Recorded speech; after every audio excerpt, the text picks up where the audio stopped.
afternoon, gentlemen of the press. This is my first rodeo. I've never had to ask to speak to you like this, especially at such close quarters. The last time I requested to speak with the press, it was in 2021, when I had credible information that there was an active murder plot against me. I spoke at the time only after I had submitted petitions to the Nigerian police under the leadership of Akim Odumosu as the police commissioner at the time. My petition was specifically addressed to his office. He is today of the Lagos State Park Services. At the time, I mentioned 3 names with specificity. Included amongst the 3 at the time is a traditional ruler in Lagos State.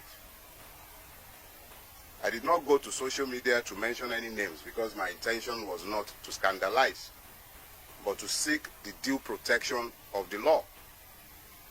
I equally copied this letter to the Director of State Security Services in Lagos State.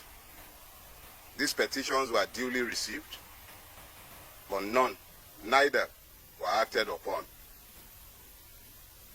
That was in 2021. I trusted to God for my safety, and unlike many others, I refused to flee Nigeria, even in spite of the knowledge of the fact that people in very high offices were after my life. I did not go to social media. I wrote due petitions to state security services and to the Nigerian police. Duly received, names specifically mentioned, nothing was done. There were 6 persons in that meeting. I mentioned only 3 names. Now, fast forward. On the 11th of November, we received, a letter was received in my former office, my law practice, where the office had left now, inviting me to Zone 2, Onikon. That's the Lagos and the Nigerian Police Command Zone 2 at Onikon. A letter signed by DCP, I believe Nwoga or something. The DCP signed the letter. And they were said to be on a dispute resolution or something along the line, and my attention was required. I received that letter on Monday the 11th, right? Yes, Monday the 11th. And I was required to come on Wednesday the 13th. I had a medical appointment that morning, a very urgent one. I shelved it. I attended Zone 2. They asked me to be there by 10 o'clock. I was there. I was there by 9:45.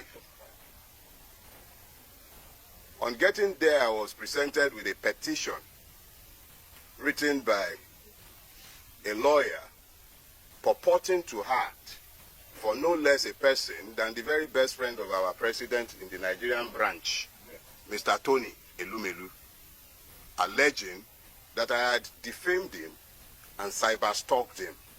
I struggled to maintain my composure because I was exceedingly provoked by the frivolity of the stupid, very stupid, self-indulgent petition. But I answered it because I was asked to write a statement. And I wrote my statement, owning each and every word that he alleged that I said in defamation of him.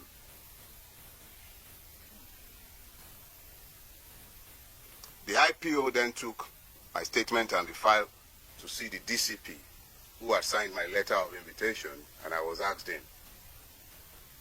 I'm giving you this background because they are all germane. Yeah. The gentleman, I believe DCP Nwoga, then said I should be given bail and I should go. And whenever they needed me, they would send for me. And I felt that this was classic police harassment. So I told the gentleman, I have written a statement in response to a clear allegation. There are no ambiguities. I have not denied what he claimed that I said. But I am saying that there is absolutely no crime. There is absolutely no crime to be found in what I have said. And what did I say? Somebody asked me on Twitter. Somebody tagged me and asked a question. The person asked if I thought Mr. Tony Elumelu might, in 2027, support a person like Peter Obi to become the president of Nigeria, just as Elon Musk had done similarly in America. And I answered, how can you possibly be asking that of Tony Elumelu? Tony Elumelu is a member of the Nigerian ruling class. A veritable member, a beneficiary of the system. Why would he fight against the system? I think then I translated the Yoruba proverb, I said he's an impoverished rich man. That was the extent of everything I said. At best, you call that vulgar abuse. So I was actually quite irritated that a man has... I expect that someone like Tony Elumelu should be too busy to be nitpicking about what opinion anybody might have to say, whatever anybody might have to say about him. Least of all, someone like me, tiny me, who am I that I am of interest or that he cares about what I have to say? I'm admittedly a madman. I told all of you severally. So I didn't think I should be of interest to Tony Elumelu. So I was irritated, and I made my irritation clear. And I told the gentleman, DCP Nwuga, if you have a charge for me, keep me in your cell. Today is Wednesday. At the latest, by Monday, you should be done drafting your charges. So keep me in your cell. When it is Monday, you would have been done with filing your charge. You can then take me to court. They didn't build your cell for goats. The people in there, they are not animals. Me, I'm not taking bail. At this point, he went up to what I now later realized was the AIG's office. Long story cut short, after some back and forth, the AIG asked us to come in because Nwuga was in, we were outside. I was outside. Well, you pardon me, I don't know how to pronounce this, everything. So we were outside and we were eventually asked to come in. And it was at that point that I recognized that lawyer. The lawyer who wrote the petition had been hanging around whilst my statement was being taken, whilst I was in the DCP's office. I didn't know who he was, but now he was in the AIG's office. And the AIG asked him, do you have the authority of Mr. Elumelu to write this petition? He said, yes, he did. So the AIG said, well, you would have to tell your client to write us himself under his own hand to ask for Mr. Farotimi's prosecution. I was incensed that he would be asking that. But I could also recognize the delicacy of his position. Here is the very best friend of Mr. President who just went to France with him, demanding the prosecution of an irritant like me. Who was I? But the AIG used his discretion, and me, I'm a Yoruba boy. When somebody has tried to diffuse a situation, I accepted the way he diffused the situation. So, he asked us to go. He told the man who had been talking bail that Mr. Farotimi is not unknown to you. When you asked him to come, he came at your invitation. I'm sure if you need him again, you can always ask him to come. You will soon understand the importance of this background. Just bear with me. So, when we got back downstairs, DCP turned to me and said, come back next week, Thursday. I had things already scheduled for that day. I did not argue. I became aware that some men purporting to be policemen from the Ekiti State Police Command were in Lagos on a mission to abduct me. I believe the Ekiti State Police Command is under the Zone 2 at Onikon. I was at Onikon repeatedly, and nobody was aware of any form of interest in me by the Ekiti State Police Command, or any police formation for that matter. So at this point, knowing and being very familiar with the evil forest that we call Nigeria, because that is what we have built, So living in this evil forest, it became particularly clear that I must be very careful with my movement because there were kidnappers on the prowl, or perhaps hired killers, because this could definitely not have been policemen.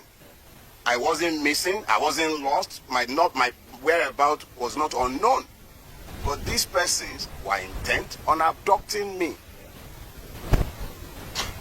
Knowing all of this, I was forced to avoid publicizing the funeral services of my father-in-law, which took place in Ibadan last week. I had to be moving around like a prey, being hunted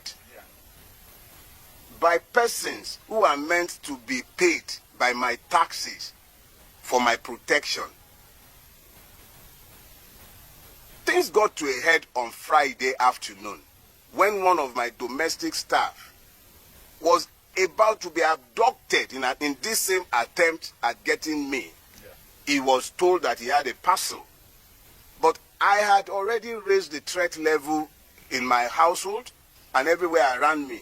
And the young man was conscious enough to avoid being abducted. But these persons abducted the security staff of a company in which my wife has interests. And we had to strive to have this person bailed by that evening.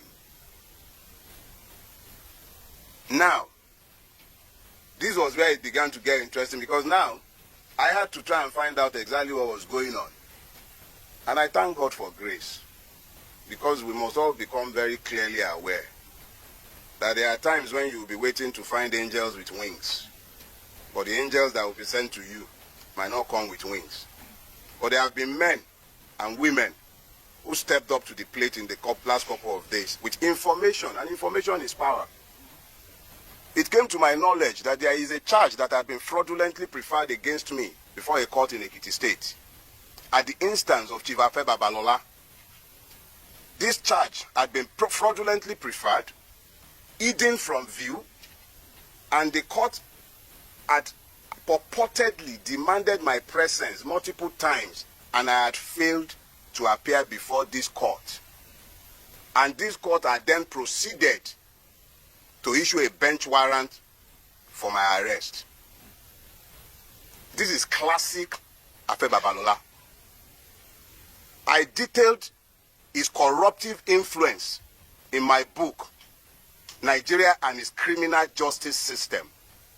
And what he has done is exactly what he has always done in hiding, but he has done it this time again. And the calculations were that I would have been picked up, taken before this judge who must have either been compromised or misled in Ekiti. And I would have been remanded in prison custody for being somebody who was meant to face trial and who had refused to bring himself to court. I am reliably informed that social media influencers had been paid to spin these narratives after my arrest. Human rights activists have been positioned to start speaking after my arrest, including one Agbaya. High offices in this country have been compromised in pursuit of my persons. High offices, from the Inspector General's office, because the police have been subverted. The Attorney General of the Federation needs to examine himself because his office has been somehow linked to this as well. I do not know if the presidency is directly involved in this, and I will not make frivolous charges. But high offices have been subverted in pursuit of a criminal purpose. I have committed no crime, done nothing wrong. If I have committed any wrong for which the state requires my attendance in a court or at a police station, they know exactly where I live. I will live only once, but I will not live cowering to any man. Let us be clear.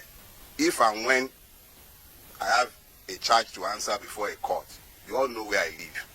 I'm not hiding, and I'm not running away from anybody. Let us be very clear about that. I will never run away from Nigeria. We all have to pretend that we are in a democracy, and we have to pretend that we are citizens, and we have to pretend that we are a country ruled by law. And by all means, you will pretend that we are. I have done nothing. And if I have a charge that should be preferred against me, bring it on. I'm happy to come to court to have my day. If there is a crime, there must be justice, not only for the person who is aggrieved. There must be justice for the accused. And there must also be justice for the system. This is not how to build a rule-based system where the system itself becomes so criminal that policemen were engaged in criminality. I was at zone 2 twice. But this, they never reported in any police station in Lagos. Never. This was a rogue operation designed to achieve a criminal purpose. Gentlemen of the press, I am a Nigerian, whats and all. I'm no different from any one of you, but I desire a better Nigeria. And in my desire for a better Nigeria, the only weapon I have employed, whilst others have picked up guns, whilst they've picked up lies, blackmail, the only weapon I have ever used is the truth. It is sufficient both as a weapon and as a defense.